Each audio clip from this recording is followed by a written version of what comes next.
Well, welcome to the Three Corners Capital 2025 Annual Investment Forum. I'm Chris Flores, and along with my partner, Steve Fortin, we are pleased to bring you three industry leaders today to share thoughts on the economy and the markets. Quickly, a special thanks to our clients for continuing to refer new clients. Because of our growth, a virtual forum like this allows us to reach our clients and guests of our clients where they live and work, which anymore is growing beyond Ohio, where majority of our business is done. So thank you for that. For guests that are joining today, welcome. We hope that you find this information valuable. A goal that we have always had with our webinars is it's really easy to access news and information, whether that's traditional news or podcasts or all kinds of other ways to absorb content anymore. And we just want to be one place that people can feel safe to come to hear what we want to bring our unbiased and objective thoughts on what's happening in our lane of the world of financial services, wealth management. And we hope that you certainly experience that today. I'll be introducing each of our speakers as they present, and just want to make sure that a quick housekeeping item is known, and that's that we won't be taking any live questions and answers. If there are any questions that you have after this call, something sparks a thought, please reach out to our team here at Three Corners Capital, and we either can answer that question, or if it's one directed to one of our speakers, we can certainly give you their feedback in a reply. So without further ado, I want to introduce our first speaker, and that is Strider Elass with First Trust. He's a senior economist and part of their First Trust economics team that Bloomberg has consistently ranked as one of the top forecasters of the U.S. economy over the past decade. So Strider, go ahead and take it away. Hey, thank you so much, Chris. It's a pleasure to be with you, and pleasure to be with everybody.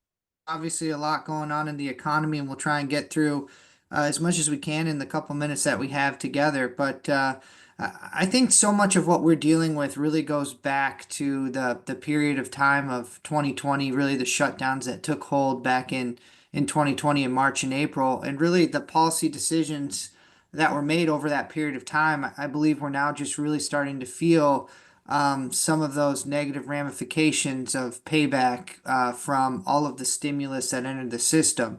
And when you take a look at what we have seen over the last couple of, oops, I'm sorry.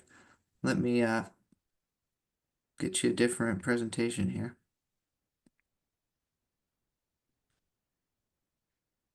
Sorry, give me 1 second.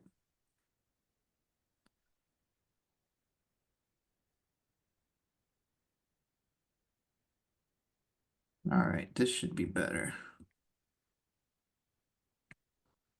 All right, but when we take a look at really what's been going on, you think about the jobs that have been created over the last couple of years. So many of those jobs have really been driven by just three categories. It's really come down to leisure and hospitality, which is still recovering from the shutdowns, government jobs, and healthcare and education jobs, which are really driven by government too.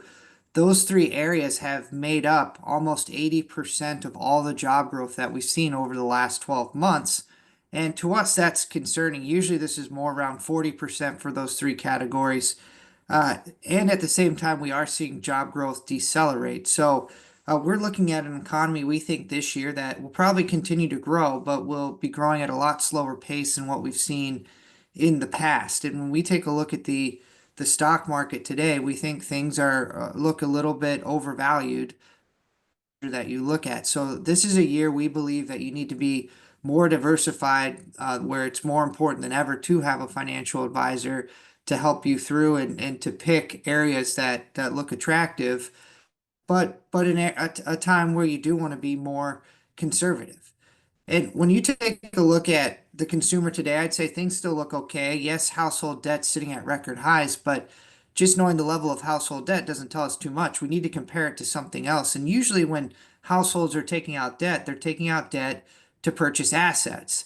And when you look at household debt relative to household assets, it shows you a pretty different picture here. You can really see from 2000 moving on all the way through the financial crisis that debt relative to assets was growing and growing quite considerably, peaked during the financial crisis. But you look at where we are today, even though household debt's at record highs over the last 15 years, assets have grown so much faster than overall household debt that debt relative to assets is sitting at some of the lowest shares that we have seen since the 1970s. But where I think it gets even more interesting is when you take a look at, well, what type of debt uh, do households have outstanding? And really, about 70% of debt outstanding today is sitting in mortgages for households. Now, back in 2006, this ratio was pretty much the same. And I'd say back then it was a huge disadvantage because most of those mortgages, or a good portion of them, about 40% of them in 2006, were adjustable rate mortgages. So as interest rates went up, people got into a lot of trouble and we had the housing collapse. But when you look at where we are today with that 70% of debt outstanding in mortgages, only 4.2% of those mortgages are adjustable rate mortgages. 95.8% are fixed. And where it gets really interesting is looking at, well, what are these actually fixed at? And when you take a look, about 50% of mortgages outstanding today are fixed at 4% or less. Add in another 15% between 4 and 5, so you got about 65 to 70% of mortgages that are fixed at 5% or less.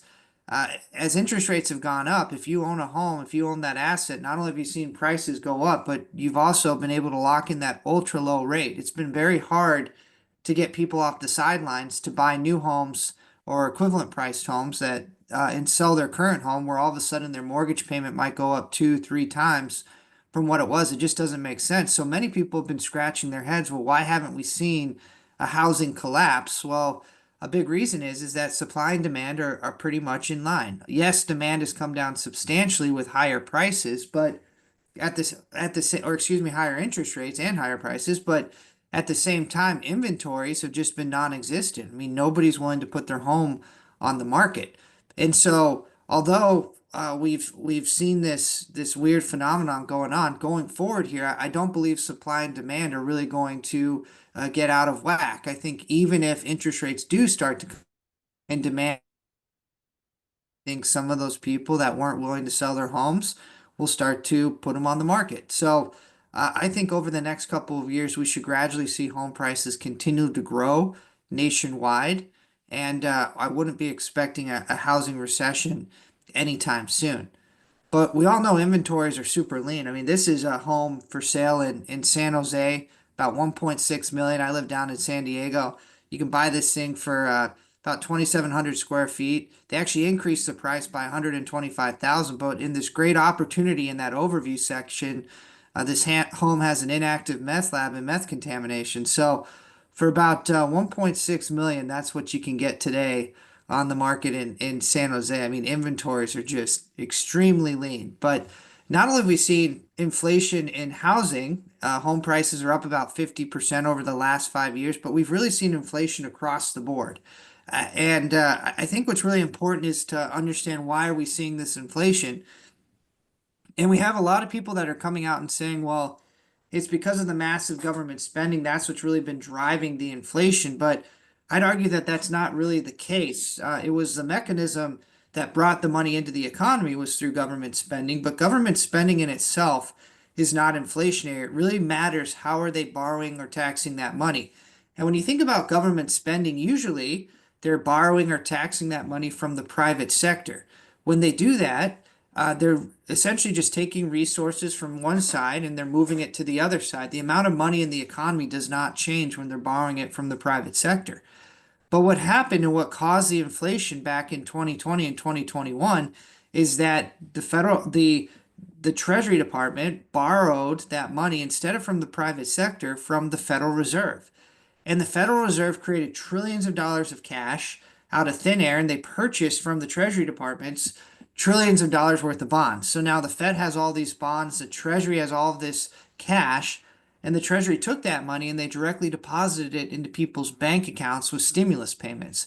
So now all of a sudden, that all that new money got into the banking system, it got into the money supply.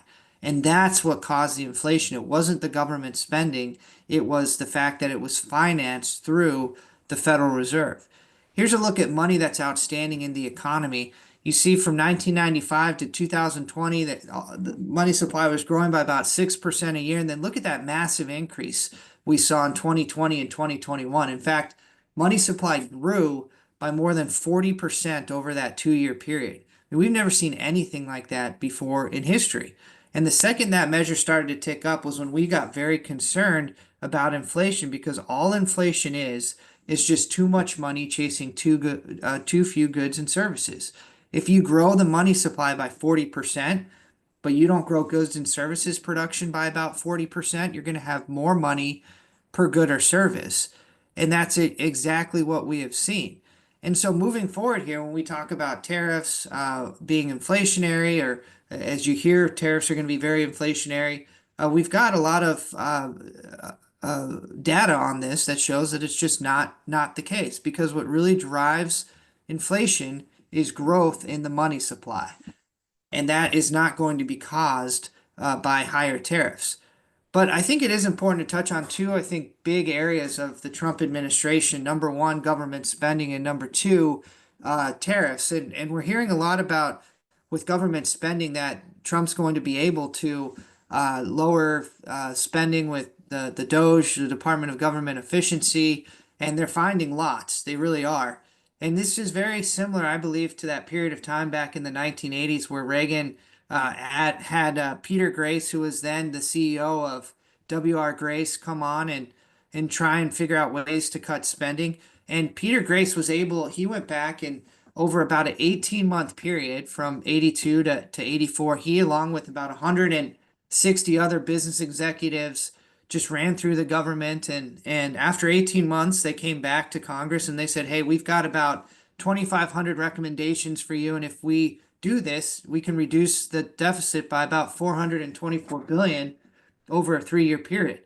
They said if we don't do this, by the year 2000, our debt will be probably somewhere around 11 to 12 trillion dollars. If we do this, we believe this will bring our debt down to about $2.5 trillion by 2000. So all that sounded really good. Congress was excited, and what did they do? Absolutely nothing. Nothing got passed, and spending just continued to be out of control. Well, when we look at where we are today, I mean, things are even worse than they were back then by a long shot.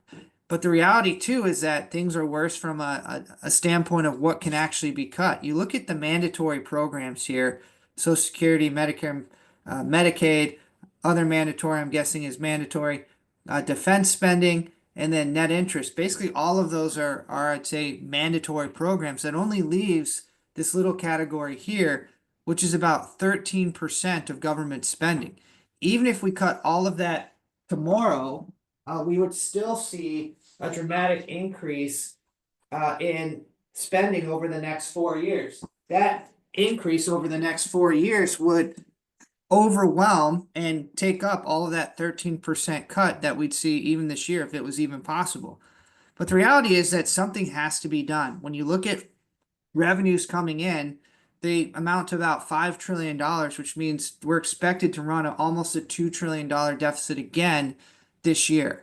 And that's just not sustainable over the long term. So I really, if anybody can do it, it's going to be Elon Musk. And I hope that Congress, when they see all the waste that's out there and fraud that's taking place, that they take action. But I think it's going to be more of an uphill battle than what most believe.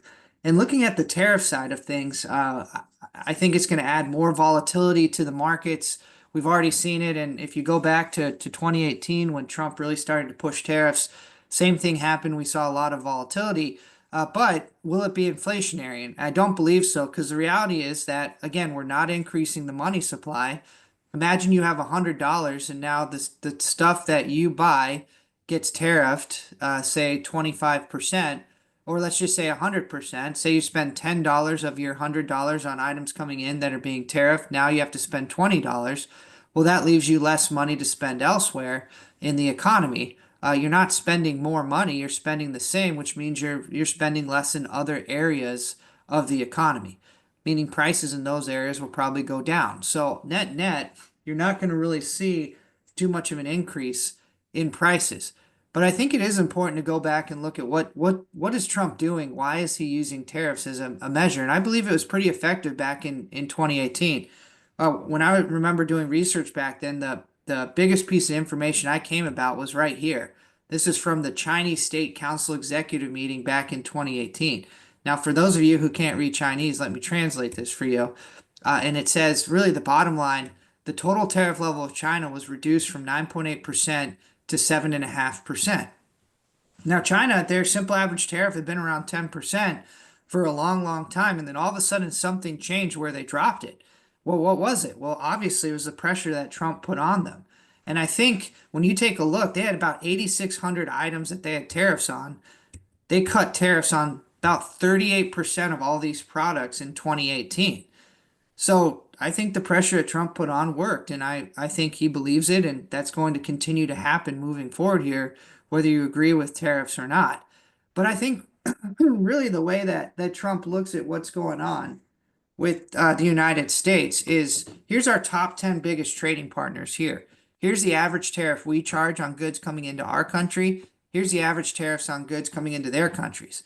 And every single country of our top 10 has higher tariffs going into their country than we do on tariffs coming into ours.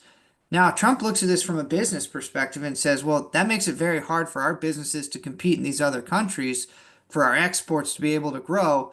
Either you need to lower your tariffs to get more in line with us, or we're going to start to raise our tariffs to get more in line with you. That's what he believes is fair. And the reality is, if you take a look at what Trump did last time around and where these tariffs all sit today, yes, they're still higher than the United States, but they've actually, the countries that we made deals with have actually seen their tariffs come down. We made a deal with Japan, we made a deal with Canada, the EU, we didn't with Taiwan, with Mexico, with China, and with Brazil. And you can see all of those have come down from where they were in 2016 to where they are today. Now look at India. That's gone up substantially, and I would not be surprised if we start hearing about India and how that's not fair and Trump goes after them a little bit too. But all this to say, will we be able to raise a significant amount of new revenue from these tariffs? I don't believe so. Will it go up some? Sure. But is it going to be able to replace income tax? No. And so I think this will be a way for him to get a lot of different deals made. Will it sound a lot scarier than the actual reality ends up being? Yes. But I think it will cause more volatility. And so when I look at where things are today, and I'll just kind of close up here because I know we're running on the end here. But when I kind of look at where we are today, I'd say in the short term here, we believe there's still payback from all that stimulus that entered the system over the last couple of years. A lot of the growth that we saw was really driven by that. And without having that stimulus anymore, we believe we're headed for a slowdown. When we look at the stock market today from a market cap weighted S&P 500 perspective, things look to be overvalued. It doesn't mean that there's not areas that you can find value in, and that's why we believe it's important to have a financial advisor today. But when I look out over the next 5 to 10 years, I truly believe some of the best returns that we have seen once we get through this period are right around the corner. You think about all those new technologies that are online and that are coming to online, and those are really driving growth. When you think about artificial intelligence, we've heard so much about it in the last couple of years, but it's really not new. And I think the reason that some of these massive companies that people like to refer to as the Magnificent Seven have done so well is because they've heavily invested in artificial intelligence over the last 15 and 20 years. But a lot of that technology is now getting cheaper and cheaper and faster and now moving to small and medium-sized businesses. It's not an overnight deal, but I do believe over the next 5 to 10 years, most sectors are going to be impacted dramatically by artificial intelligence. And with that, we are going to see massive productivity gains. And so I think in the short term, yes, be cautious, but in the longer term, be extremely optimistic because there's so much just around the corner that's coming. The chart right here, this shows real GDP per capita. This is a good way to look at living standards in the United States.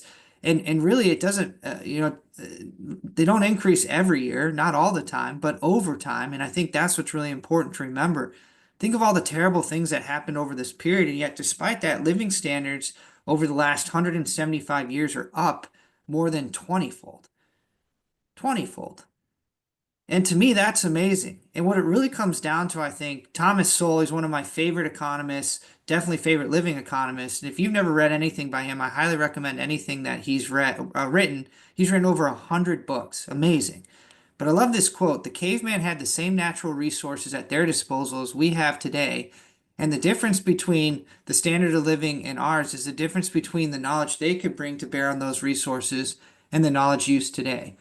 And when you think about the era that we're in today, every year with technology, things have gotten better and better and better. But now we're in this new era with artificial intelligence, and you think about the way we can process through data today, like never before, and how it only is going to get better and better. The diseases that are going to be cured in the next 5 to 10 years. I mean, the speed at which these things are going to come are going to be pretty extreme. And so I'd say yes, be cautious here in the short term, but get ready because I think some of the best returns we have seen in a long time are just right around the corner. Thank you all so much. I'll turn this back over to Chris. Hey, thanks a lot, Strider. Great information, and I know that you and everybody else could spend a lot more time than just a little bit that we're allocating today. So again, if people have questions, please, feel free to reach out. Several things that you mentioned, Strider, I think are a great segue for our next speaker, Michelle Butler. She's Senior Vice President with Cohen Steers and is a real assets portfolio specialist specializing in global infrastructure, midstream energy, and commodities. And so maybe in the spirit of valuations, inflation, there's some information that you'll be able to share today that is maybe new, maybe some things that don't necessarily make the headlines when we hear a lot about like the Magnificent Seven as an example of like where to invest money. And I would just preface Michelle's comments as well in that, real assets, things like real estate, are already a part of client portfolios. We believe that that diversification is found in other parts of the market than just traditional stocks and bonds. And so with that, Michelle, I'll let you take it away. Okay, thank you, Chris. And that's a perfect setup. I always like to start from an educational perspective. And let's talk briefly about what are real assets, and that'll get us into going a bit deeper into global listed infrastructure. So when it comes to defining listed liquid real assets, these are the raw materials, tangible assets that help to facilitate global economic growth. They are needed in society. They tend to have sensitivity to changes in inflation. That is a unique characteristic of real assets. And when we're talking about this category, you have, as Chris mentioned, real estate would fall under the hood, commodities would fall under the hood, natural resource equities, and infrastructure. And infrastructure is an important spotlight that we're going to take today because really the stars are aligned for this asset class. So you can see here on this first page, this is a high-level overview of the various characteristics that make up this asset class. And you can see the various sectors that fall under the hood. So in terms of the characteristics, these are typically long-lived assets having several decades. When you think of a utility plant, when you think of a pipeline in the ground with respect to midstream energy, they tend to have very high barriers to entry. They all tend to have some sort of inflation linkage embedded within them. And they tend to be regulated like a utility. If they're not regulated, they could be concession-based like transportation or communications. But you can see here the various categories that make up this sector. So transportation, very diverse. It comprises assets that are crucial to the global commerce. So you have railways, passenger and freight. You have marine ports, airports, toll roads. Utilities, long-term contracted, renewable power generation. There's electric utilities, water, gas distribution, and renewable. So a lot of variety under the hood.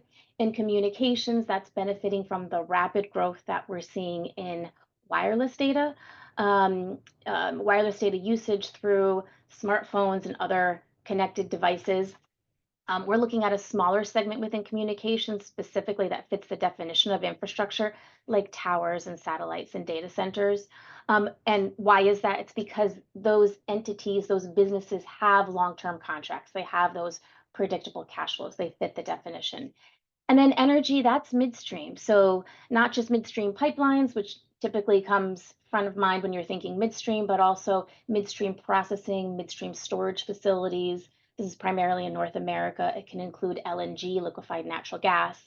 So pretty diverse under the hood as well. All right, so if you go to the next slide, when we talk about infrastructure, this to me is the base case. This is the secular case, the why always case, right? The market outlook environment will determine the why now, but this is the base case for why investors strategically allocate. And we break it up into three sections here. So the first on the left is these are the key characteristics. So really, I addressed most of this already. Essential service assets, must-haves, stable cash flows because of their long operational lives. So those characteristics on the left-hand side create in the middle this unique, this differentiated performance profile. So there's a phrase I often use when I'm describing infrastructure, and it's equity participation with downside protection. And if you just think about what that means, so equity-like returns, but equity participation meaning in a very strong upmarket, you can expect infrastructure to lag, okay? Because you have some defensive components under the hood, like utilities or communications. But you can realize that strong, attractive downside protection. It tends to outperform global equities when growth is slowing. And I mentioned stars are aligned. Our expectation is that while growth is still very healthy, in particular, 2024 was very healthy in the US, we do expect growth to slow. And it's an environment that bodes well, still in an elevated inflationary environment, it bodes well for infrastructure. You can expect this asset class to typically deliver, I would say, high single digits, 7 to 10% per annum over the long haul.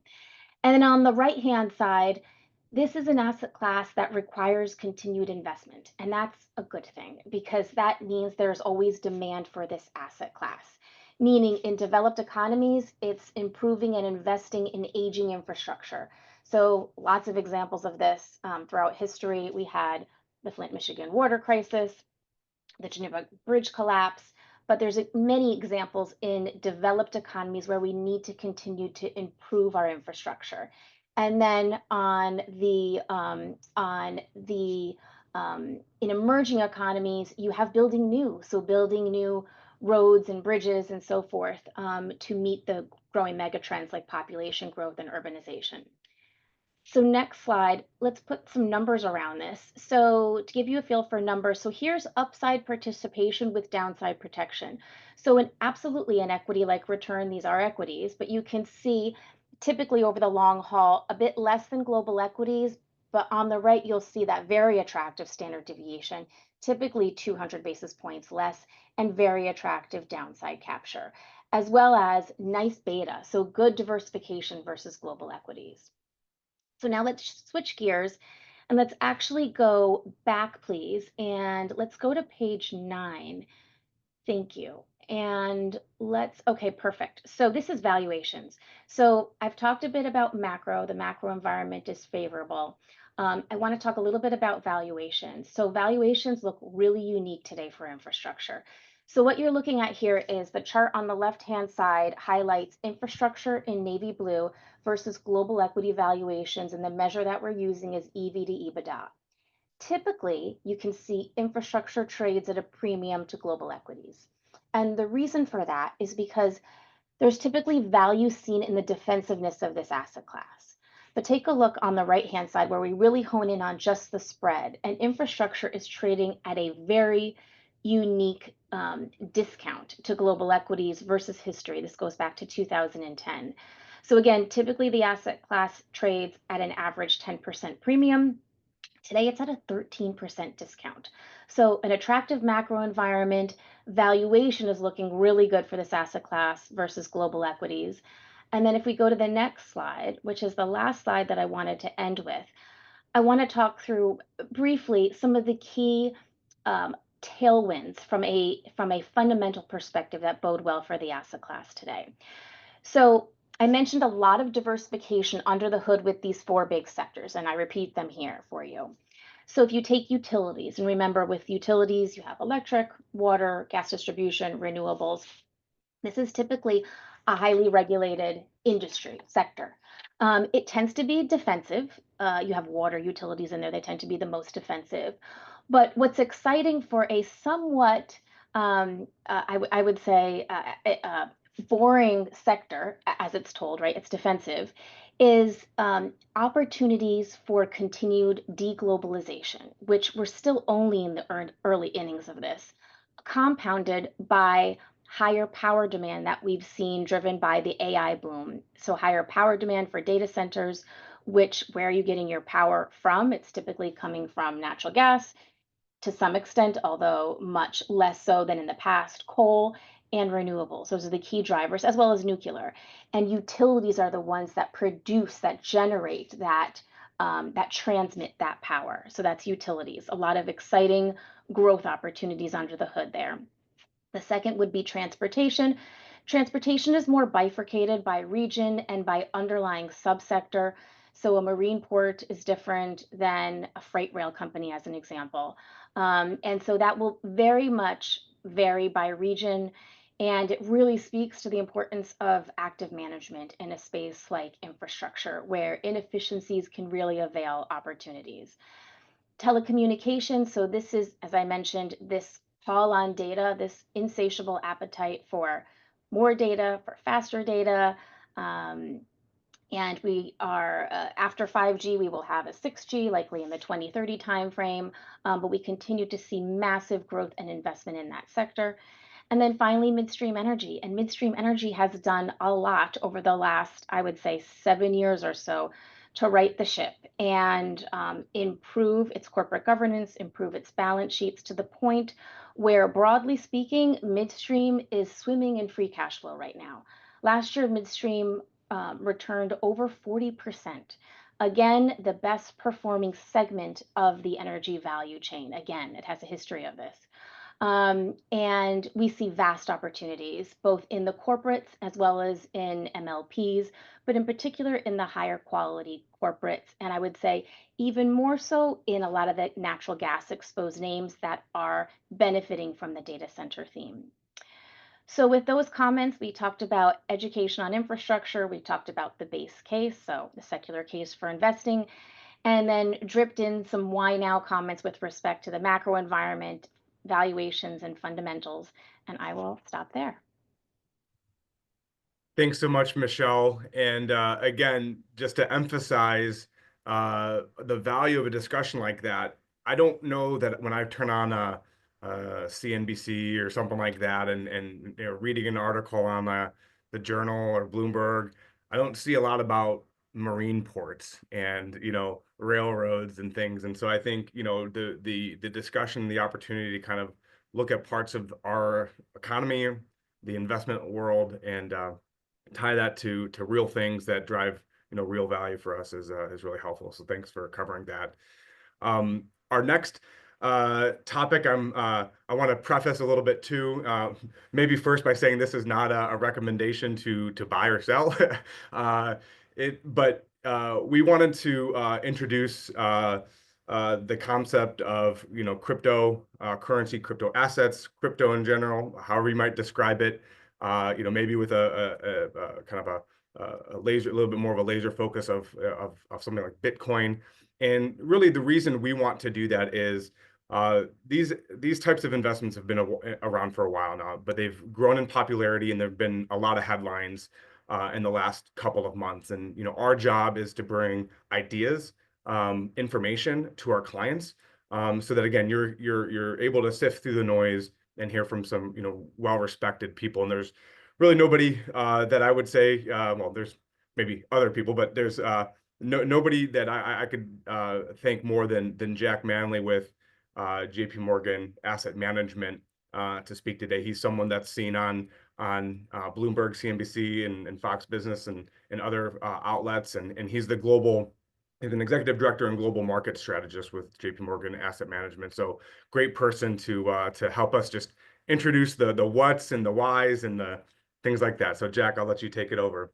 All right. Well, thanks very much, Chris. Appreciate the introduction, and thank you everybody for dialing in and joining us today. I'm glad you brought up my title there, Chris, as a global market strategist. Hearing Strider from First Trust talk earlier, it seems like he and I actually have pretty similar jobs at our respective firms, trying to make sense of what's going on with the headlines, with the macro, translate that into a view on portfolio construction. So my day in, day out is talking about the kind of stuff that you heard about earlier. I have become, in addition to that global market strategist, something of the team's crypto guy. And like you, Chris, this is not, I'm not saying this is a recommendation. I'm actually not a big fan of crypto, so I'm not that kind of crypto guy, but I am the guy on the team that has at least some sort of view on how to think about cryptocurrencies and how they may play a role in portfolio construction. Now, given the short nature of the time that we have together, I decided that unlike the previous two speakers, I won't be sharing any slides. I don't think we need a lot of slides to have this kind of primer conversation on cryptocurrency, but that doesn't mean that this topic isn't important, because as you said, Chris, right, you just keep on hearing about it. You cannot avoid this stuff. It feels like it is constantly in the headlines. It's not really going to be going away anytime soon. So how do we think about crypto as an asset class in its own right? Well, there are a few things that I always like to share with my clients whenever they happen to have any questions about cryptocurrencies. So the first thing I want to point out, right, is that cryptocurrency as a concept can cover a whole lot of different what we call tokens, the actual crypto coins, so to speak.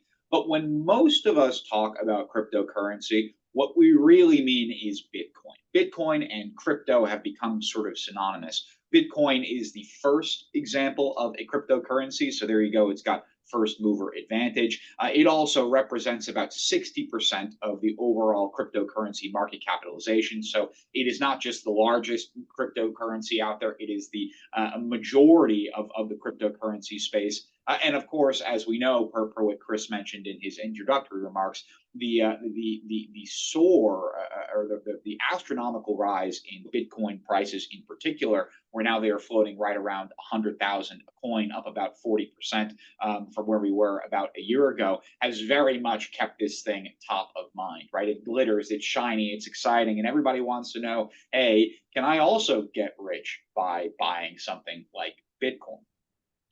The problem with Bitcoin, though, is that right now, the main purpose of something like Bitcoin, of Bitcoin in particular, is to be an alternative to what is referred to as a fiat currency. And a fiat currency means a currency that is issued by a government where you just got to take their word that this currency is worth something. Right? It's not like the gold standard, which up until the 1970s, the United States was on. The dollar right now, the euro, the yen, any sort of major global currency is what's considered to be fiat, right? A dollar is worth a dollar because the government tells you that it is. It's not backed up by anything real, anything physical. It is certainly not supported by what we have in the vaults. Now, Strider mentioned earlier, right, this astronomical growth money supply that we've seen over the past several years. A lot of folks look at that growth in the money supply, the fact that Treasury keeps on printing dollars, the geopolitical issues that we're facing out there, and they think that the United States dollar may lose its status as the world's reserve currency. And they're trying to figure out what a good alternative would be. And Bitcoin, at least on paper, seems to be a pretty good alternative. Unlike a fiat currency, unlike the dollar, there is only so much Bitcoin that will ever be released into circulation. There is actually a maximum number of Bitcoin that will be out there. It's 21 million coins. We're not there yet. We'll get there in about a century, believe it or not. So all of us on the call will be dead long before the last Bitcoin is actually entered into service. And Bitcoin is highly secure. It's decentralized. You don't rely on intermediaries, foreign powers, central banks. You can send money directly between family members or friends or whatever, and not really have to worry about any sort of governmental oversight. That's the appeal of Bitcoin. So Bitcoin really does try to be that cryptocurrency currency, right? It tries to be the alternative to a dollar or to the dollar. The problem, though, right, is that from a classical economic perspective, currencies really have to do two things to function properly. They have to be effective stores of value, and they have to be effective mediums of exchange. Now, what is an effective store of value? Well, the analogy I would use here is, let's say you go to the bank, right, and you hit up the ATM and pull out $1,000 in cold hard USD, and then you stuff that under your mattress, right? A year later, you'll pick the mattress up, and there will be your $1,000, and that $1,000 will be able to purchase you a year from now more or less what it can purchase you right now, minus the impact of inflation, which, as we know, over the long run tends to trend around 2%, more recently close to 3%. But when we're talking about 3% off $1,000, your purchasing power isn't really changing a whole lot. Now, Bitcoin is not at all like that, right? You can put, metaphorically, of course, $1,000 worth of Bitcoin underneath your mattress and check in on it in a year, and maybe it's worth $1 billion, and maybe it's worth nothing, and maybe it's worth something in between. It is that volatility in the price of Bitcoin that keeps it so alluring, so interesting, makes it front of mind. So Bitcoin is not an effective store of value. If it was, we wouldn't be talking about it, right? Because that volatility is what makes it so exciting, so alluring. When we think about an effective medium of exchange, that means you can go and buy something with that currency.